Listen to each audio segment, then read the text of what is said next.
Isang araw lamang nga po ang nakakalipas matapos magtamo na naman ng injury si Bradley Beal. May lumabas nga pong balita ngayon na posibleng out na nga ito ngayong Disyembre o ngayong taon. Yan naman ang ating unang pag-uusapan at aalamin ngayon na sasabayan ko na rin ang balitang sigaw nga po ng mga Warriors fans ang trade ni Draymond Green at ang balitang bagong sentro ng Los Angeles Lakers na tutulong kina LeBron James at Anthony Davis. Kaya mga idol, tara, halina't umpisahan na natin to.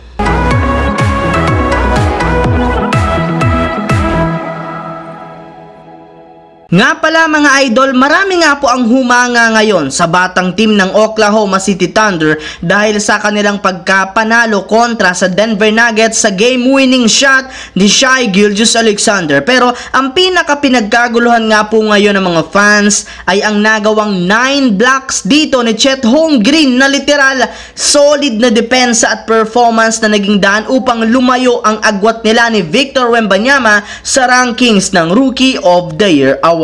Samantala, nagkaroon nga sana mga idol ng pagkakataon ng Phoenix Suns na makabuo ng chemistry sa kanilang bagong lineup matapos mabuo ang Big 3 noong nakarang araw. Ngunit, 2 games pa lang naman ang nakakalipas mula nang makumpleto ang kanilang super team.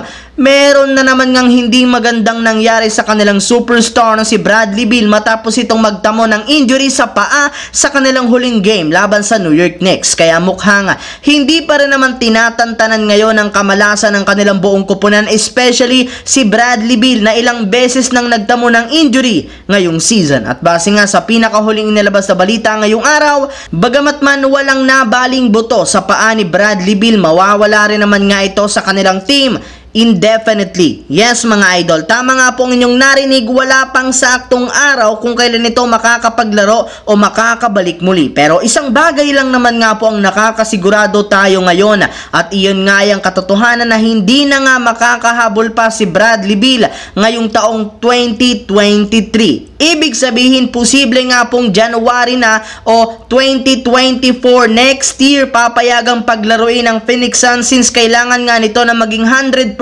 muna bago siya makabalik. Samantala, pumunta naman tayo dito sa ating susunod na pag-uusapan sa balitang sigaw nga po ng mga Warriors fans ang trade ni Draymond Green. Pagkatapos lamang nga po mga idol na masuspende si Draymond Green indefinitely sa Golden State Warriors, marami nga po sa mga fans ang natuwa dito, gayong deserve nga daw talaga nito na hindi muna paglaruin since hindi rin naman nga nito nakokontrol ang kanyang emosyon. Pero may ilang mga fans rin naman ng Warriors ang hindi pa nakontento sa ginawang suspensyon ng liga, gayong nararapat nga daw talaga na tanggalin o i-trade na ito ng Warriors sa lalong madaling panahon ngayong season since eto nga daw talaga ang ugat ng problema at drama sa loob mismo ng kanilang kupunan simula nang nangyari noon kay Jordan Poole. Bali, isa rin naman nga po si Draymond Green sa pwede nilang ma-trade sa paglipas ng December 16. Kaya meron talagang pagkakataon ngayon ang Warriors na makawala sa problema dala nito sa kanilang kupunan. Habang dumako naman tayo sa ating huling pag-uusapan dito